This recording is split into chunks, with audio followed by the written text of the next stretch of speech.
دوشنبه نگین و قلب تاجیکستان این شب و روز میزبان دهها و صدها نفر کارشناسان و عالمان و نمایندگان کشورهای جهان از جمله سازمان ملل متحد می باشد. سلام بینندگان عزیز، این لحظه برنامه در موضوع روز را با موضوع کنفرانس بین المللی سطح بلند عاید به حفظ پریخ‌ها و بخشیده به سال 2025 همچون سال بین المللی حفظ پریخ‌ها منظور شما می‌گردانیم.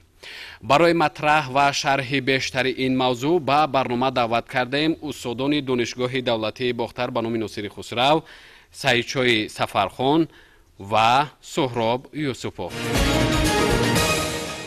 دوشنبه محور به هم آوری نمایندگان سازمان ملل متحد، کارشناسان و دانشمندان و زنان و جوانان با لیاقت و صاحب استعداد از سراسر جهان می باشد. نخست فکر خود را عاید به برگزاری اولین کنفرانس سطح بلند عاید به حفظ پریخ‌ها و پیشگیری از آبشوی پریخ‌ها بیان می داشتید. در پایتخت کشور عزیزمون کنفرانس علمی بین المللی عملی دایر به موضوع حفظ پریخ‌ها دایر گشته شده است که در آن بیش از 2200 نفر عالمان محققان داخلی و خارجی یعنی که اشتراک میکنند. همزمان در این همایش علمی نمایندگان بیش از 65 کشور عضو سازمان ملل متحد و 70 تشکیلات بین المللی اشتراک نموده وابسته به حفظ پریخ‌ها، تغییریابی اقلیم، مسئله های آب، فکر و اندیشه های خودشان را تبادل افکار نموده وابسته به پیشگیری آن حرف میزنند و تکلیف و پیشنهادهای خودشان را بررسی میکنند. و برگزاری چنین یک کنفرانس سطح بین المللی میتواند یک قطار افضلیت ها را برای کشور ما به بار بیارد.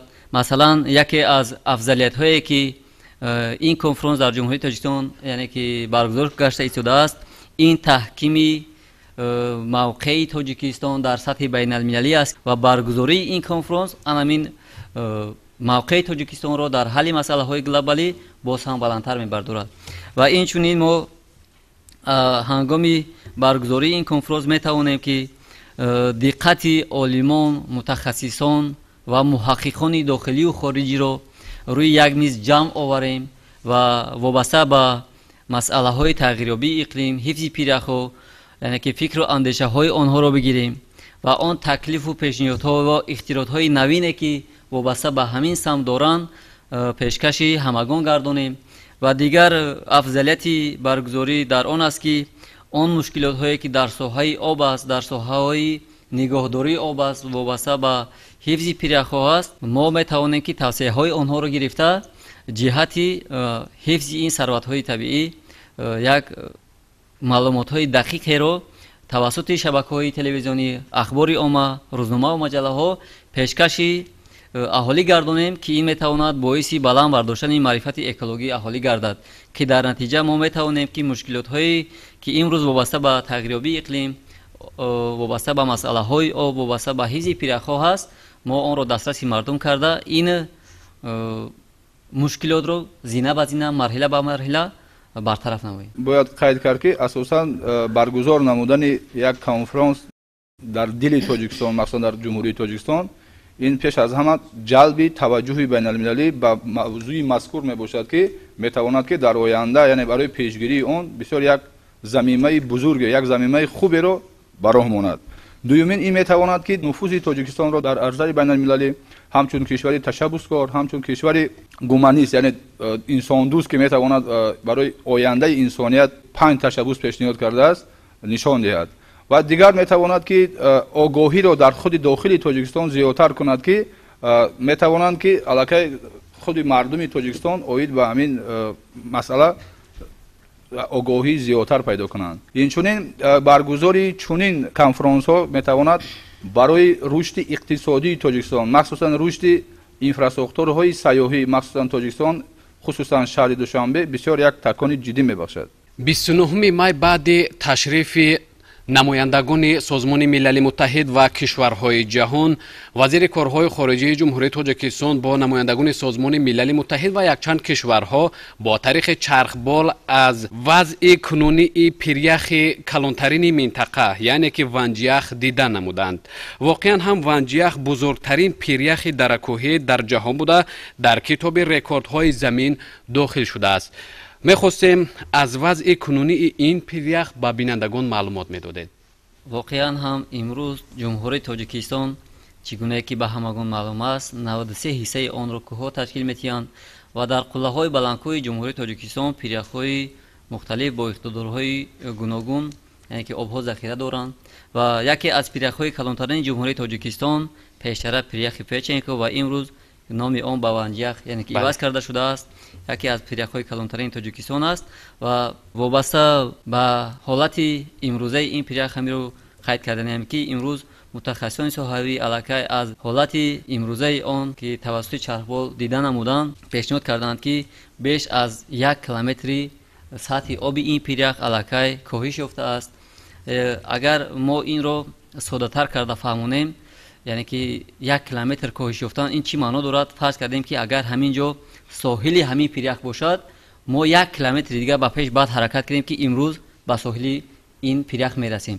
яъне ки ҳамин масофа ҳаҷми оби ин пирях имрӯз кам шудааст ва ин ҳолат хеле нигаронкунанда аст ки агар мо пеши роҳи масалан обшавии пиряхҳоро нагирем мо дар солҳои оянда ба кадом мушкилотҳо рӯбарӯ мешавем ва имрӯз ки мо аз ин огаҳ ҳастем ва инро медонем бояд дар ҳалли ҳифзи онҳо чораҳои зарур биандешем.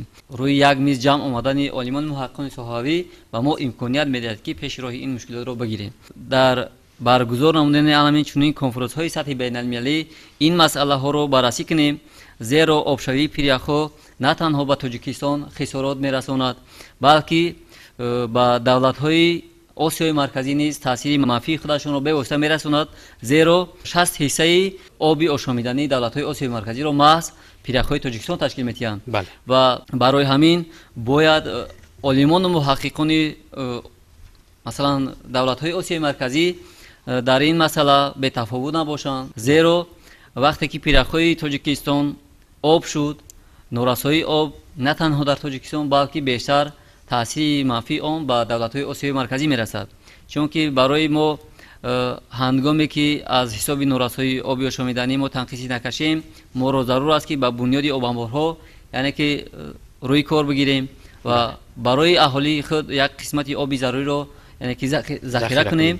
дар ҳолате ки мо обро захира мекунем, сатҳи оби дарёҳои ҷоришавандае ки имрӯз тавассути дарёи Сирдарё, дарёи Панҷ, Амударё ки ҳамаш дар маҷмӯъ Амударё мешавад ва як қисме аз давлатҳои ҳаммарз бо Тоҷикистон масалан ҷумҳурии Исломии Афғонистон, Узбекистон ва дигар давлатҳое ки аз маҳз аз дарёҳои Тоҷикистон шодоб мегарданд, аз обҳое ки дар пиряхҳои ҷумҳурии Тоҷикистон маҳфуз аст ё захира ҳаст, мо танҳо тоҷикон онро истифода намебарем, балки дигар сокинони сайёра низ аз он ҳаматарафа ҳам дар соҳаи кишоварзӣ, ҳам барои таъмин намудани аҳолӣ ба оби ошомиданӣ, ҳам дар саноат, ҳам дар истеҳсолот, яъне ки аз ин захираи бузурги ганҷинаи Тоҷикистон ба таври васеъ истифода мекунанд. аввалин бор соли 1871 бо роҳбарии худи Федченко ҳамин барои омӯзиши ин пирях як гурӯҳи корӣ ташкил шуда буд. баъдтар соли 1878 аз тарафи олими рус Ошанин вайро кашф карда бо номи дӯсти худ Федченко гузоштанд. аммо баъдтар бояд гӯем ки худи ҳамин пиряхи Федченко дар гузашта 77 километр дарозӣ дошт, ҳоло бошад 75 километр дарозӣ дорад. вобаста ба тадқиқоти мутахассисон агар назар кунем, мегӯянд ки ин пиряхи мазкур таърихи зиёда аз 10,000 сола дорад ки ва баъдтар тибқи пешниҳоди масалан вакилони мо ин пирях бо номи Ванҷах номгузорӣ шуд. дар ноҳияи Ван ҷойгир аст.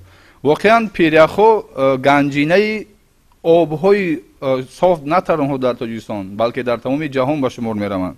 чӣ гунае ки пешвои миллат имрӯз дар баромади худ дар панели сатҳи баланд оид ба ҳифзи пиряхҳо қайд карданд ки ҳифзи пиряхҳо танҳо мушкилоти кишварҳои дорои пиряхҳо нест, балки як буҳрони глобалии қобили таваҷҷӯҳи фаврии ҷомеаи ҷаҳонӣ мебошад. аз ин ҳо хулоса карда мешавад ки ҳифзи пиряхҳо на танҳо масъулияти Тоҷикистон, балки масъулияти ҳар як сокини сайёра ба шумор меравад.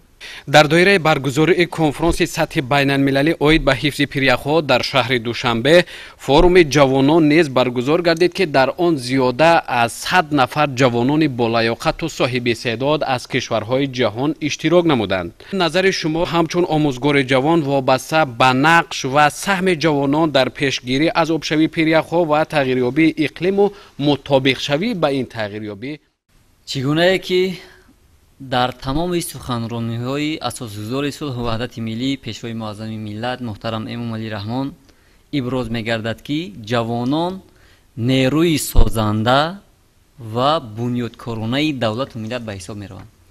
وابسته به این من همچون آموزگار جوان گفتنی هستم که امروز ما می‌توانیم که تحت سرپرستی عالمان و محققان ساحه پریخ‌شناسی این جوانان را در حفظ پریخ‌ها همچون نیروی بزرگی سازنده استفاده کنیم. استفاده کردن با کدام معنا؟ یعنی که امروز یکچند راه‌های حفظ پریخ‌ها مثلا معلوم است، آموخته شده است. ما می‌توانیم که تحت همون سرپرستی یعنی که شخصان متصدی جوانان را همچون نیروی بزرگی سازنده در حل این مشکلات مثلا همراهی کرده استفاده کنیم. مثلا یکی از راه‌هایی که امروز جهت حفظ پریخ‌ها یعنی که اقدامی سر وقتی است خیلی نتیجه مثبت می‌رساند این شینانیدن درختان است. ما می‌توانیم جوانان را در شینانیدن درخت‌ها، زیاد کردن میدان جنگلزارها، میدان‌های کشتارها، گل بوته‌ها استفاده کنیم که با این راه واسطه جوانان در این سمت جلب می‌شوند، فکر و اندیشه‌های عالمان را می‌گیرند، آگاهی پیدا می‌کنند، آنها در خانه‌های خود رفته این اقدام‌ها را می‌رسانند و وقتی که ما با همین راه با همین واسطه جوانان را جلب کردیم آنها از این مشکلاتی که امروز نه تنها جمهوری تاجیکستان را بلکه تمام جامعه جهانی را علیه به تشویش آورده است آگاهی پیدا می‌کنند. فکر شما اوید به تشبس‌های جهانی تاجیکستان علل خصوص اعلان گردیدن سال 2025 سال حفظ پریخ‌ها و 21 مارس همچون روز بین‌المللی حفظ پریخ‌ها امروز جمهوری تاجیکستان در حل مشکلات‌های گلوبالی همچون کشور تشبسکار یعنی که شناخته می‌شود و چندین تشبس‌های جمهوری تاجیکستان در سازمان‌های با نفوذ عالم خصوصا سازمان ملل متحد پذیرفته گردید یعنی که از جانب دولت‌هایی که عضو این سازمان هستند دستگیری یافت. یعنی که امروز جمهوری تاجیکستان در حل مسائل‌های گلوبالی همچون کشور تشبسکار یعنی که شناخته می‌شود یعنی که چندین تشبس‌های جمهوری تاجیکستان در سمت مسائل‌های آب و اقلیم پذیرفته شده است. خصوصا یکی از تشبس‌های آخرین حکومت جمهوری تاجیکستان این حفظ پریخ‌ها به حساب می‌رود که آن از جانب کشورهای عضو سازمان ملل متحد پذیرفته شده است و امروز در کشور جمهوری تاجیکستان ما خصوصا در همین شب و روز وابسته به اعلان گردیدن سال 2025 همچون سال بین‌المللی حفظ پریخ‌ها یعنی کنفرانس علمی عملی بین‌المللی دایر گشته شده است. این پیشنهادهایی که از جانب تاجیکستان یعنی 5 پیشنهادی که زیادتر در سازمان‌های بین‌المللی رخ دادند کشور ما رو نه همچون یک کشور کوچک دیگر بلکه یک کشور میشناسند که تشبس‌های بزرگ در سطح جهانی. در این کنفرانس راه‌های نو و پیشنهادها شد که باید برای پیشگیری از این تغییریابی و کاهش آبشوی پریخ‌ها تشکیل آبانبارها، کل‌ها، بنیاد کردن جنگلزارها و صرفه‌کارانه استفاده بردن آب ارزیابی شد. فکر شما وابسته به این؟ در سیاره زمین تغییریابی اقلیم به وقوع آمده شده است و این از یک قطار عامل‌ها وابستگی دارد. خصوصا امروز از نگاه علم اکولوژی این عامل‌ها را به دو گروه عامل‌های طبیعی و عامل‌های آنتروپوژنی جدا می‌کنند. عامل‌های طبیعی این عامل‌هایی را می‌گویند که یعنی که به تاثیر فعالیت انسان به وقوع می‌آید. مثلا گرمشوی اقلیم از حساب تاثیر شعاع نور آفتاب به زمین رسیدن، بارشات از معیار زیاد، وزیدن شمال که این عامل‌ها از انسانیت وابستگی ندارد. خواهیم نخواهیم این در طبیعت به وقوع می‌آید و دیگر عامل هست عامل آنتروپوژنی یعنی که این تاثیر فعالیت انسان به محیط زیست است. یعنی که از روی این دو عامل می‌تواند که آبشوی پریخ‌ها به وقوع بیاید. مثلا چگونه بارشات سببگاری آبشوی با صورت پریخ‌ها می‌گردد. مثلا امروز ما می‌دانیم که آب این як моддаи химиявӣ аст ки аз ду унсур иборат аст, гидроген ва оксиген, ки он дар ҳолати муқаррари моеъ мебошад. ҳангоме ки боришот аз атмосфера ба қисмати поёни замин меояд, он метавонад ки барф ё яхро об кунад, ки дар натиҷа обшавии пиряхҳо ба вуқӯъ меояд. ин ки дигар ин вазидани шамолҳо аст, ки ин ба обшавии пиряхҳо асос шуда метавонад. чӣ хел анами чангу ғуборҳое ки имрӯз вориди тоҷикистон мешавад, рафта ба қисматҳои баландкӯҳи ҷумҳурии тоҷикистон хусусан ба пиряхҳо нишаста обшавии пиряхҳоро ба вуҷуд меоранд. барои ин мо чӣ кор карданамон дар кор аст? барои ин моро зарур аст ки дар қисмати наздикии пиряхҳо бунёди ҷангазорҳоро ба роҳ монем. дар он ҷо дарахтонеро шинонидан дар кор аст ки қадди баланд ва шоху навдаи зиёд дошта бошанд. зеро ин гуна дарахтон ҳангоми вазидани шамолҳои сахт ки чангу ғуборро ворид мекунанд, ин дарахтон чангу ғуборро то як андоза ба худ гирифта, яъне ки ҳамчун девор ба пиряхҳо муҳофизат мекунанд, яъне ки чангу ғубор омада ба дарахтон менишинанд ва дар натиҷа пеши роҳи обшавии пиряхҳоро мегиранд. ин ки дигар проблемае ки имрӯз ба обшавии пиряхҳо оварда расонидааст, ин аз меъёр зиёд хориҷ кардани газҳои гулхонаӣ аз ҷониби корхонаҳои саноатии истеҳсолӣ ба ҳисоб меравад. мо корхонаҳои истеҳсолиро мо инкор карда наметавонем, фаъолияти онҳоро боздошта наметавонем.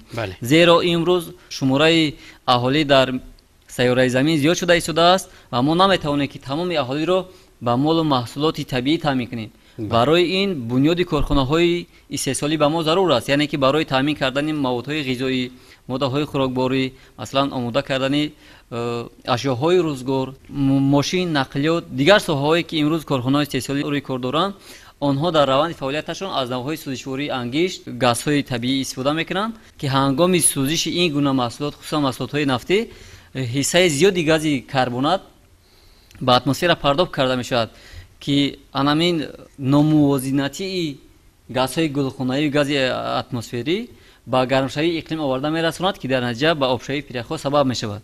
барои ин имрӯз зарур аст ки мо аз корхонаҳои ки газҳои гулхонаиро ба атмосфера зиёд партов мекунанд бояд даст кашем, яъне ки онҳо аз сари нав таъмир карда шаванд ва ба технологияи ҳозиразамон таъмин карда шаванд, ки ин корхонаҳо ба корхонаҳои кам партов ё ин ки бепартов табдил биёбанд. аллакай ин қисмате ки мо номбар кардем дар ҷумҳурии тоҷикистон аллакай амалӣ шуда истодааст. пешвои миллат дар конфронси оид ба ҳифзи пиряхҳо эълон намуданд ки дар тоҷикистон озмоишгоҳи минтақавии яхшиносӣ таъсис дода шавад, ки ин бисёр пешниҳоди саривақтист. метавонад ки барои пешгирии обшавии пиряхҳо бисёр як қадами бузурге бошад.